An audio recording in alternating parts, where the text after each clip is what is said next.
The one war that is going to impact us would be a Chinese invasion of Taiwan. That one is going to be an extinction level financial event.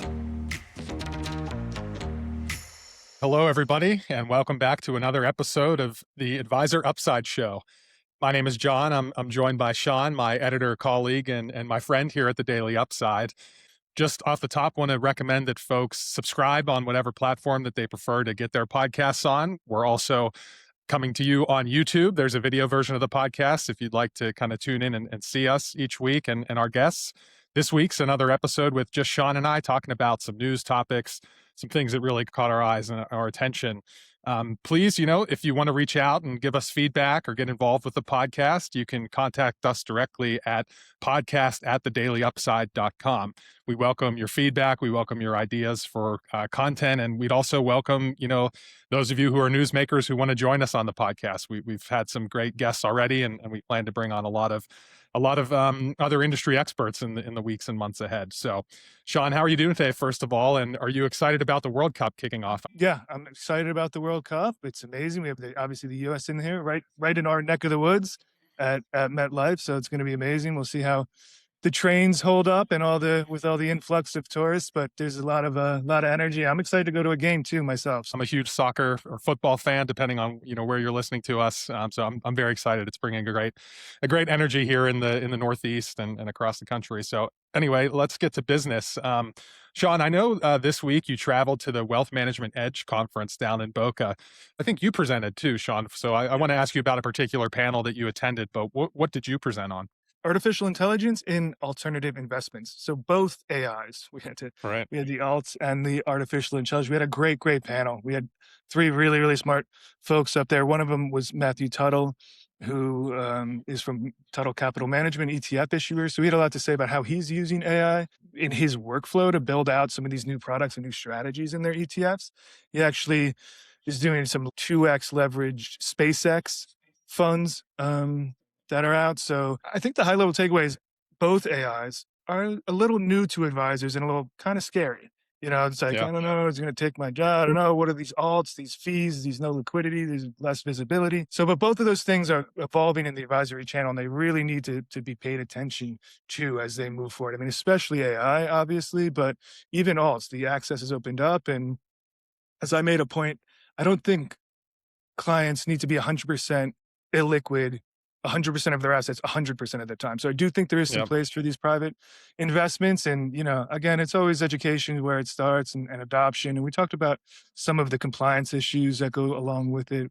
With AI, but also with alts. So it was a very interesting panel. So I want to ask you about a particular session that you wrote a story about for one of the newsletters this week. And it's really about this idea of the way markets seem to have really kind of absorbed and been able to navigate geopolitical tension, wars that have been happening in the past decade. It really seems like the market has repeatedly shrugged off these things, from the war in Ukraine to the war in the Middle East between our country, the United States, and Iran. Stocks have continued, marching higher and hitting record highs. And many leading advisors are now kind of wondering and discussing, what does geopolitical risk mean to portfolios in 2026? So, Sean, I think you attended a session that was hosted by the geopolitical strategist Robert Kaplan, who really got into some of this stuff. So what were some of the high-level takeaways that you shared in your article? And then maybe we could talk about some particular issues. I preface it by saying I'm not a geopolitical expert very much, but I do love attending those kind of keynotes that are a little bit tangential or where they are in geopolitical. The Edge actually had like Eli Manning and his dad once, and they were great actually. One of the great ones that I remember from my career of going to these things was at FINRA in DC. It was John Meacham, who's actually the biographer. I didn't know at the time, biographer of both the Bushes, and amazing historian, like presidential historian. He gave a great speech on or talk on just the behind the scenes with JFK and the War of Pigs, and how he messed that up really, and how he fixed it, and with the help of some of his predecessors like Eisenhower and things. It was just an amazing thing. So I wasn't going to miss this one either, with Robert Kaplan, who admittedly I didn't know a ton about, but when I was talking to people, they were like, oh, he's the man. I was reading his book since I was a boy. So he's a super popular person and a great speaker. And he did say how surprised he was about how well the markets can price in these different wars. And I think that a lot of the times, and this is one of his points, that we've had been lucky as a country with our where we are on the map. Basically, I mean, even in World War II, we had very little, physical, anything on our. So I mean, obviously there was Pearl Harbor, but even Yep. that was in the middle of the Pacific, and the entire country has been unscathed. And so we were able to rebuild and help build Europe and help build NATO and help pay for some of those things. Um, but he did say that the one war that isn't going to be far as is going to impact us, and would be a Chinese invasion of Taiwan, which Yeah. obviously we see in some of the headlines. He said any other war is not a big deal. That one is going to be an extinction level um, financial event. And he said it could take up to 10 years. He would expect, if that were to happen, a 40 to 50% decline in the Wow. markets, which would take a decade to recover from. He would said it would be like World War One, like what happened after Wow. World War One, which I don't really know what happened after World War One, but I imagine it's Yeah. very, very bad and led to a lot of issues, obviously, globally. And the reasons for that, he said, well, mostly because obviously they have the semiconductors in Taiwan, so that's a big one. The AI build out that's been pushing up the global economy, global GDP, like for the last I don't know 5, 10 years almost. So that would be a big problem. But also the South China Sea is one of the world's major choke points Yep.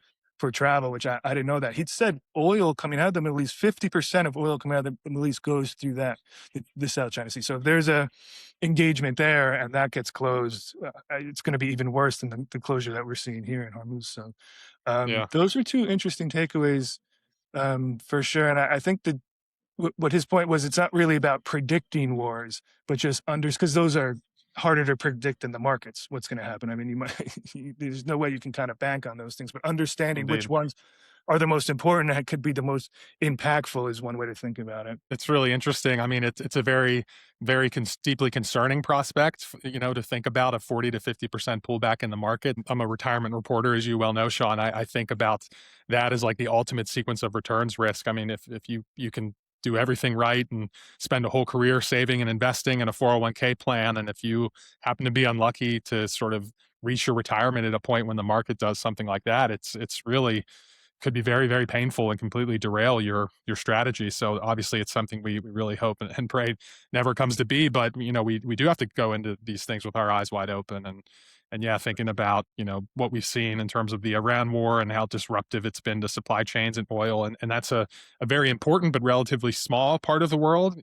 Imagining that at the scale of a China Taiwan conflict is it's almost hard to imagine. It would probably be almost unprecedented, I think, to have that. I don't want to say unprecedented, but when you think about, and it was to Robert's point in his talk too, is that even when we had COVID, that was a blip compared to what he's talking about here. I mean, it was 3 months or 6 months, and I mean, it was it was a massive decline, 20% or more. I don't remember off the top of my head, but 3 to 6 months after, the Fed pulled a couple levers, and we were back in and did obviously some um, they gave a bunch of money and injected into the economy, into the consumers. But a war like this, they're not going to be able to do that. And the Fed is going to be helpless to do anything to protect kind of the markets here and our economy if these things happen globally. So for a Yeah. couple of reasons, unprecedented and yeah, pretty scary, like you said. Yeah. What were some of the reactions of the advisors there at the event? And I think again, kudos to wealth management for bringing in a speaker like that.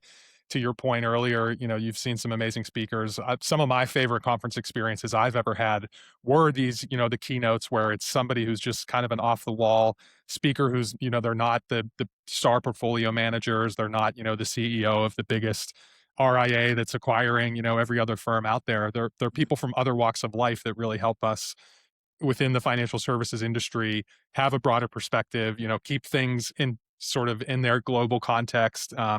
For example, it was probably 3 years ago, and I think it was at the Raymond James conference, but they had Magic Johnson sort of give his life story, and it was Oh, just very very Wow. impressive. Like, obviously, he's a very impressive individual with all his entrepreneurship, but he just kind of really told this story of the struggles that he's had in his life, the highs and lows, and how he's, through that has really developed a leadership philosophy that he shared with us. And I honestly left that speech like really inspired, and I wrote an article about it. And even though, it wasn't a financial topic at all, it was about leadership and sports and perseverance.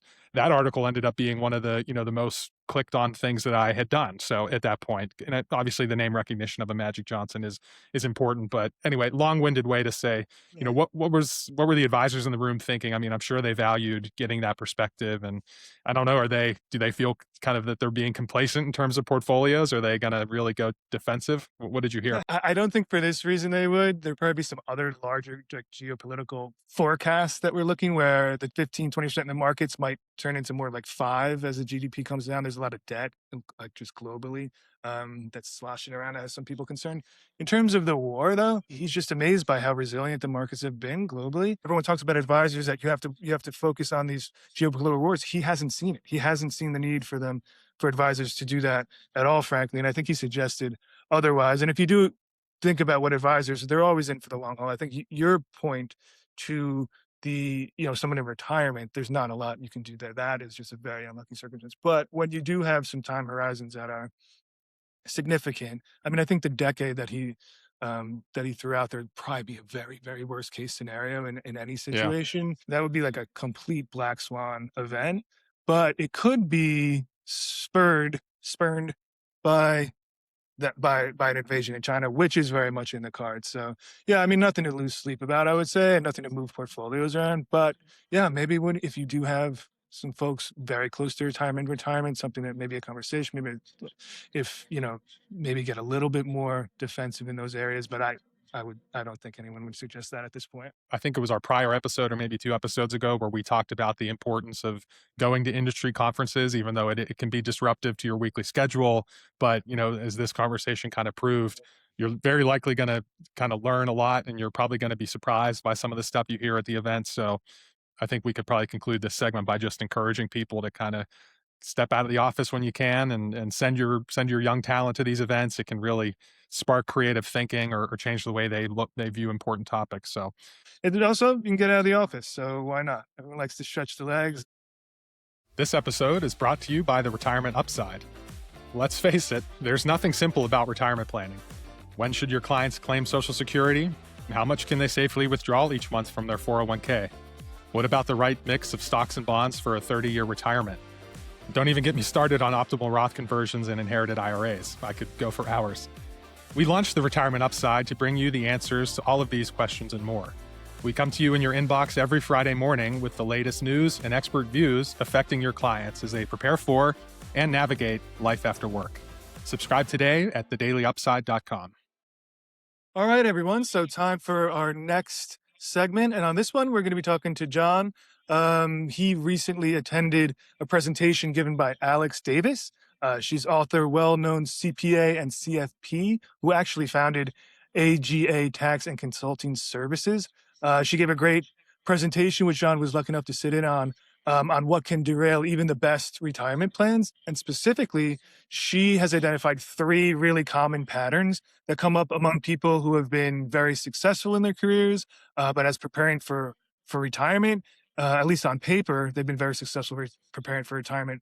But there are some things that can get in the way, and they're sort of unforeseen or unexpected. So how about we jump into that? We'll talk through some of these patterns, some of these issues that can come up, and then ways that advisors can identify them and, I guess, mitigate them. Would that be the right word, John? How about you kick us Yeah. off? Yeah, for sure. I would first say that, yeah, if you're not aware of Alex and her work, she's a very impressive speaker. Her presentation kind of stood out for a couple reasons. Number one, because she told her own sort of backstory in a very open and personable way. She's an African American woman who has earned a CPA and a CFP, which is, that she's one of the few people in her demographic sort of segment that's done that. And she's very proud of that. But she's also very outspoken about the challenges that she's faced in her career. including some, businesses that she was involved in and founded early on that didn't work out so well. And so she is very sort of aware and willing to talk about how people's past experiences really do affect, their current thinking and how they make decisions. And in some cases that can kind of get in people's ways. So she's in the course of her practice, as she explained during the presentation, she's really seen predominantly three sort of patterns that people fall into whenever they have successfully saved for retirement, but they can't. They just have trouble, enjoying their retirement. And the first one is sort of, she attributes it to a scarcity mindset. So this is people who maybe early on in their careers, maybe during their childhood, did not have, adequate resources to, pay for all the necessities. They lived a period of financial scarcity, and that really leaves a mark on them for essentially for life. So how she recognizes this pattern is when she sees folks who, are hoarding cash, maybe they're in their 50s and 60s. They're have a lot of cash relative to what a typical financial plan would show is the most efficient or effective. I mean, we commonly get the advice of having 6 months in terms of an emergency savings fund, to make sure we don't have to draw from our retirement accounts during a market downturn. She sees people with 2, 3, 4, 5 times that, and it's really hard for them to let go of that. In other cases, people, they have a great retirement portfolio, but they're only living on the required minimum distributions, the RMDs that the IRS requires you to withdraw every year. And so their lifestyle is very modest, even though they could do a lot more. They repeated reassurance seeking is another pattern. They're, every meeting, rather than talking about the positive things in life or in retirement, it's all about fear. It's all about worry. And then finally, reluctance to spend on things like travel. Even though they want to give to charity, they hesitate to pull the trigger. They're very obsessed with sort of the worries about healthcare costs. So sort of a scarcity mindset that she sees. And as I mentioned, that generally stems from periods of past instability, but it also stems from things like a fear of burdening others, a belief that security only comes from holding on to more. I mean, these are very common patterns in human behavior. So what do we do when we recognize clients in this situation? You have to lean into it, basically, Alex says, and focus on safety and security. So what are some practical recommendations? Maybe this person's a great candidate for purchasing annuities. Those sorts of products can really resonate with a person who's protection oriented. If they don't want to quote unquote lock their money up in an annuity, maybe things like bond ladders. Sean, you may recall editing an article I did a couple weeks ago about using bond ladders to bridge your way to a higher Social Security benefit. That could be a very effective technique for this group as well. And for those who are of greater means and can afford it, long-term care insurance that you source in your 40s or 50s can be a very powerful tool to help ease some of these people's fears. So scarcity mindsets, it's quite important. Sean, I mean, I'm sure you can identify with some of these challenges. Any thoughts come to mind? Yeah, actually, one thought I was thinking, because we did talk about the 6-month emergency savings rule, and actually, our producer flagged something that he saw on Reddit that we might want to chat about. It. This might be a good place to do it, Yeah. because on Reddit, and I know we sometimes see some things out there, and there's a bunch of advice, all of the spectrum from very good to very bad. That's right out on Reddit and all of social media. So I want to Yep. get your take on this one. I have my personal opinion, but financial advisor says to keep 10K as emergency fund and put rest of 90K savings into a brokerage account. I'm on the fence. Would you be too, Yeah. John? Well, it's a great. I'm glad you connected the two of these things. I was thinking the same. So just a little more detail because I pulled the post up myself. This person's 45 and a single mother who just met with a financial advisor for the first time. She considers herself an avid saver who's accumulated approximately $100,000 in cash, and that's where the question comes from. But I think what makes this a very interesting discussion is that this person also apparently has $300,000 saved in their 401ks with a wage that's approximately $200,000 per year, 160K base with approximately $40,000 in bonuses. So this to me, like whether what the right move is, it really we'd have to know her personal circumstances. It seems like she's very risk averse, but I mean, this to me screams scarcity mindset, right? I mean, being a single parent, I live here in New York City. I have friends who are single parents, single mothers, and the financial challenge that it represents, even if when you have a good job, like to source childcare and healthcare, I mean, it is very, very challenging. It's really interesting to see in the comments as well people's advice. Some people are like, "Yeah, it makes total sense. Invest for the future." Other people bring up the point, well, if you already have 300K and you are truly a single parent, and if you imagine losing your job for 6 months or a year, burning through $100,000 in cash in a high cost metropolitan area, I mean, that would be very easy to do, frankly. So, I wish we could give this person a better insight, but I think this is scarcity mindset in For practice. What jumped out at you, Sean? for me, I was thinking that, I mean, you would have to know what she spends monthly to figure out what her emergency savings would be. But to me, if you had 100K and you go 90 in a brokerage account, 90%, even with the 300K in the 401K, I mean, okay, so then she's on pace for retirement probably at 45 with 300K. I don't know what the averages are. I think they're much less than that, but Yeah. she's okay on that. She's probably 90% to her goal on that.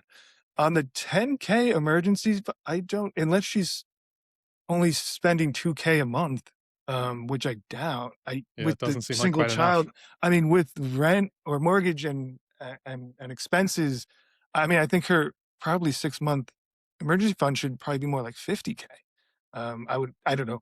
Again, we don't know her exact circumstance, but if without knowing anything else, going 90, 10% emergency on hand cash and 90 brokerage seems kind of a little bit aggressive to me. But she does have other assets. A broader point that I think we'll be continuing to return to, episode after episode when we do dip into Reddit like this, which is something we plan to do, is if you filter through these comments, there is, and I think advisors have to recognize this, a real degree of skepticism about what financial advisors are and do. And it really belies a misunderstanding, I think, that's it's very prevalent in the marketplace between what brokers do and what sales oriented financial professionals do compared with fiduciary fee based financial planning. If you look through the comments of this Reddit post, as much work as you and I have done personally, Sean, to try to educate the public about the differences between advisor types and the ways that advisors work and are compensated, it's not common knowledge out there. And so I think advisors really need to be cognizant of this because the person who started the post said that she had a meeting with a financial advisor and she left with kind of an icky feeling. And I Yeah. think that's important to recognize. I doubt that the advisor who met with her, who gave her this advice, that maybe on paper he probably asked her about her situation, and maybe in his mind it's like, or her mind, I should say, oh, voila, easy. Put 90K in the brokerage, roll with 10K. Like that just makes total sense. I'm the advisor. I'm smart. I know what to do. Yeah. And you leave the meeting thinking you've solved this person's financial problem, but later she turns to Reddit and people are sort of really Yeah. voicing a degree of skepticism. So I think that's an important takeaway. For sure. Again, we don't know the circumstances, all the circumstances, but when I just saw that at face value, it sort of screamed to me like that this advisor maybe works for a brokerage. If you want to put 90% in a brokerage, you might work for a brokerage and you might have a fund to sell that client as well. So I don't know. Indeed. Maybe I'm skeptical too, but let's move on to the second big question, right? Yeah. On these patterns that we're talking about that can derail retirement. So the second one, which Alex identified, she said money is equal to identity. So what's going on there? Yeah, yeah. I think we can probably all identify some loved ones or friends or neighbors and who fit into this category. I think it's actually a probably, and this is just my gut instinct, but I think this is probably the most common one that your typical financial advisor out there is going to experience because a lot of the clients that advisors who are listening to us serve are going to be those successful professionals who started saving early. They've been in this process of accumulating wealth for decades and decades, and it gives them a sense of pride, it gives them a sense of purpose. But that's great during the accumulation phase, but what happens when it's time to retire and it's time to actually live off the fruits of your labor? Some people really, really struggle with that. They have a resistance to spending because growth feels like a proof of value, is how Alex put it. They it also have difficulty imagining purpose outside of work and purpose outside of the biweekly process of getting a paycheck and getting that validation that you're doing a good job, your employer is paying you, you're getting good reviews at work. That for a lot of people is truly a big part of their sense of identity. And they also, in her experience, they display a real sense of restlessness and irritability or withdrawal when it comes to like actually talking about retirement. And yeah, I think it's a very widespread problem. And again, what has she identified that is underneath, this pattern? It's self-worth tied to performance or doing well at work. It's the fear of irrelevance, the fear of losing status that comes along with a potentially important job title. You're one day you're a VP or an executive at a Fortune 500 company, and the next day you're just you. You don't have a title anymore, and some people really struggle with that. They have fear of emptiness or loneliness in retirement, and so they kind of glom onto this one more year syndrome. There's somebody, I'm not going to name names, but there's one person who's near and dear to me in my personal life who I would firmly put into this camp where they just really they derive a ton of self-value out of their work, but the idea of seeing this person actually retire and hang it up is very difficult, even though they've been talking about it for 5 or 6 or 7 years now, and all of a sudden you've been talking about, oh, just one more year, and a decade goes by, and this is a decade where you on paper had every dollar that you would have needed to go on those dream vacations, to Yeah. contribute to your kid, like help your kids pay for their bills, or all these things that money should be used for. You don't Yeah. do it. You could just be out of a sense of fear of sort of irrelevance and leaving. I think this is one area where advisors can also have a huge impact. I think it was Jamie Hopkins from Bryn Mawr Trust who one time told me the idea that he's put into practice, which is kind of the idea of test driving retirement. So he actually has some of his clients who he fears are falling into this trap. Take, he calls it test drive retirement. Take a 3 month leave of absence from your job, assuming they'll let you, Yeah. and live during that period on your 401k. Don't, you might have cash and on the side, it's your emergency fund. Maintain that, but get into the actual practice of taking money out of your retirement accounts in order to live, and actually going through that for a lot of people helps them work through this idea of actually, okay, I can draw money off this 401k. I can find purpose, without having to get up and go to the office every day. Of course, other people maybe choose to get involved with charities or local causes. There's a lot of ways you can respond to this, but again, it's important to recognize this pattern. Well, I thought that was interesting what Jamie said. I guess you'd have to be a certain age, right? You'd have to be 60, whatever it is now, 7 After to get 59 and a half, you can 59. withdraw from most Okay. accounts. Yeah. Tax or penalty So, free.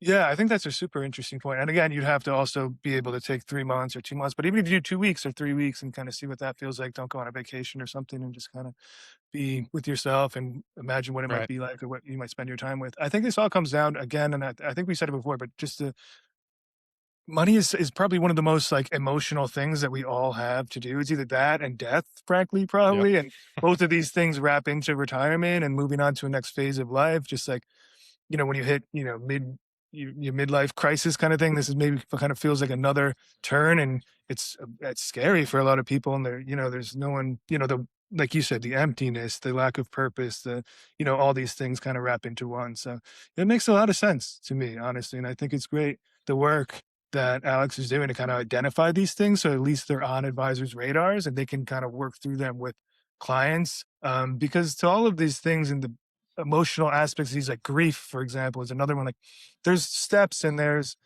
different levels to each part of that grief. And if you know what they are and you can identify them and you can kind of work through all of them, you have kind of a roadmap. It's not going to make it necessarily easier for clients to retire, but if you know kind of what they're feeling and sort of why they're feeling it, the advisor might be able to help them kind of give some information to help them work through it a little bit easier, at least.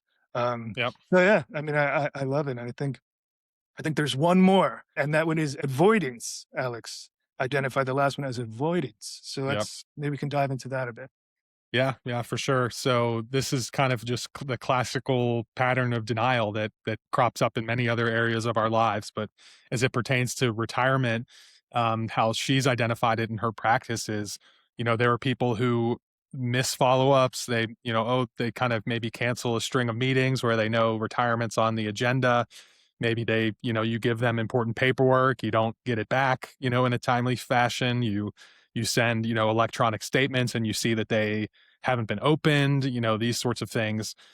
She's seen procrastination around decisions or chronic postponements of actions that they say they want to take. That's an important one there. I think you kind of have to look at people's the way she put it, you have to look at people's behaviors more so than even what they say, because a lot of times people who are in this avoidance pattern, they're still talking about, oh yeah, I'll organize this form, or I'll do this, so yeah, I'm definitely thinking about retirement, but they just, again, it's the one more year, they don't actually take action. So you really have to look at their behaviors and sort of make judgments that way. Other people, they kind of display this almost more impulsive or unplanned financial decisions can be a way, because they spend so much time avoiding something, and then there's a psychological incentive just to kind of get it done, so they just pick a choice and go and run with it without really considering their options. That's arguably the worst sort of outcome that comes about from avoidance. I mean, it's one thing to delay decisions, it's another thing to kind of be so psychologically intimidated by some of these decisions that you just kind of jump into something with your eyes wide shut, so to speak. So this is something that she sees pretty frequently in her practice. And, upon sort of pushing and analyzing this in her experience, a lot of it stems from a few things. Number one is sort of shame about not understanding a lot of these retirement topics. Cause I think, folks who have worked with an advisor for many years, they sometimes have shame. They're like, well, I should understand like Roth conversions, or I should understand like what it means to bridge Social Security, but I really don't. So I'm just kind of gonna push it off, and I'm not going to make these decisions about when to take a taxable hit, or when to sort of make a conversion. Another one that I think is very important to recognize. And I was actually chatting with my wife about this as we were talking over what we were going to be talking about in the podcast. But this concept of nervous system dysregulation or deregulation is a very important psychological phenomenon that there are, even when people can be well educated and well informed about a topic, there are circumstances where the emotion of it will literally cause them very it will make it very difficult for them to make rational and well-reasoned decisions when talking about a subject that they may very well understand so it's we have to recognize that the emotional elements of retirement, the just how charged some of this stuff is, as we were talking about, in terms of people's identity, in terms of the difficulty of making a break with your working self and moving to life after work. There is enough emotional sort of baggage there that it can literally cause people to make decisions that they wouldn't otherwise make in a more calm and rational state. So I think that's sort of my recommendation to advisors out there, is to really be aware of this pattern, and it can affect even folks who you've been working with for decades. They've shown themselves to be very rational, very capable. When it comes to these big decisions, they can fall prey to things like emotional deregulation. So something you need to be aware of for sure. In these cases, what can an advisor do to respond? Address them, address these worries head on, focus on the simplicity. Normally, we talk about, oh, rules of thumb are antiquated for retirement planning. You should be using, guardrails based Monte Carlo simulations to, adjust income over time. And on paper, those strategies are fantastic. But in a case like this, where a person is very sort of intimidated and overwhelmed, talk about the 4% withdrawal rule, things that are fairly simple. Talk about the tried and true rules of investing. Kind of circling back to the top of the episode, probably not a great candidate to be discussing sort of alternative investments or esoteric private asset classes, and the potential hedging role they can play in a 30-year retirement portfolio. And so it's really just kind of recognizing people where they're at, and sort of just recognizing the emotionally charged thing that is retirement. So I didn't know there was nervous system dysregulation around money yeah. conversation. That's super interesting. It makes a lot of sense to me, and I'm sure that's something that advisors can really help their clients with. I would say, to bring it back to the very top of the episode, I might have some dysregulation when the U.S. plays their next game at the World Cup, and so we'll be seeing how they come through the groups. But I'm actually, like you said, I'm going to go to a France game coming up as well, so I'm super excited. We'll see how the right at MetLife, so we'll see how it all plays out. Just like that, another episode of the Advisor Upside show done and dusted. I'm having a lot of fun doing the podcast. I appreciate you giving me space to kind of dig into some of these nerdy topics and talk about, whether it's the markets or more sort of specific esoteric retirement issues. I think the podcast it's turning into a great venue for us to do a little bit more than we can do in our weekly newsletter. So folks probably already know, but if they're not signed up, we encourage you to go over to the website. We have the advisor upside, the ETF upside, our flagship, the daily upside, and the newsletter that's arguably nearest and dearest to my heart, the retirement upside, which is our newest publication, which folks listening may not have signed up for yet. So encourage you to do that. Also encourage you to subscribe to the podcast wherever it is that you're listening now. We're on all the major podcast players. We're also on YouTube where you can see us and our guests, each week. If you guys all want to pitch in, as John said at the top, you can email us. It's podcast@thedailyupside.com. So you can reach out or just reach out to me or John. We're here. If you have some thoughts that we want to go in on, and you have some great guests, we'd love to hear from you guys. So thanks again for another episode. We had a blast, and we'll see you on the next one.